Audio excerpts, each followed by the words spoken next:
In this called Waterman ukulele review, I'm going to take a closer look at Cole's unique line of plastic ukuleles. The called Waterman isn't bad, but it's not great. The tone is decent, and the Waterman's plastic body is practically indestructible under normal circumstances. If you're looking for a rugged, weatherproof uke for travel or camping, you could do a lot worse at this price point. It's certainly hard to deny the novelty factor. There's just something fun about an all-plastic ukulele. It looks cool hanging on the wall and makes a great conversation piece. Still, I'm tempted to recommend a cheap wood uke over the Waterman. The Kala KA15S or Donner DUS1 are both about the same price and are, frankly, much better instruments.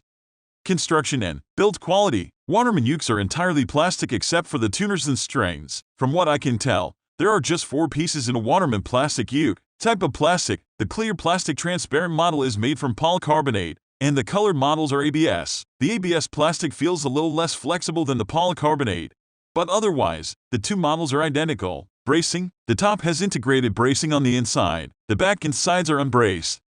Quality and durability. The ukes feel very sturdy and rigid. These ukes feel like they could take a beating, but I chose not to test this theory. The curves are smooth throughout and the angles are sharp and crisp, no visible mold lines except on the end of the heel. Overall, very nice, clean construction. The plastic on the colored models has a satin finish that looks and feels great.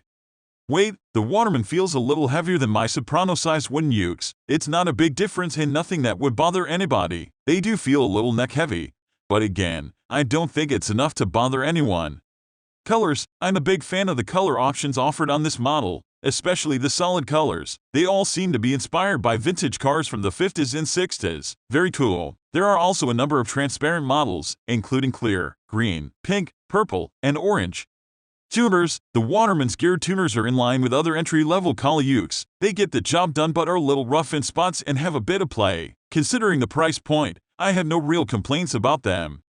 Frets: I can't exactly call the frets hardware since the Waterman has plastic frets that are molded right into the fretboard. They were a little thinner and lower than typical metal frets, so I felt like I didn't get as much positive contact when pushing down on a string. Not a deal breaker, but something to be aware of.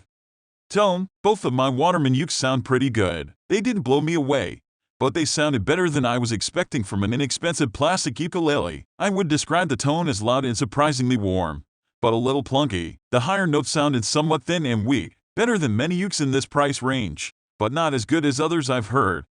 High action: both of the models I ordered had very high action. String height from the nut all the way up to the 12th fret. The action was literally 2 to 3 times higher than other beginner ukuleles I've played.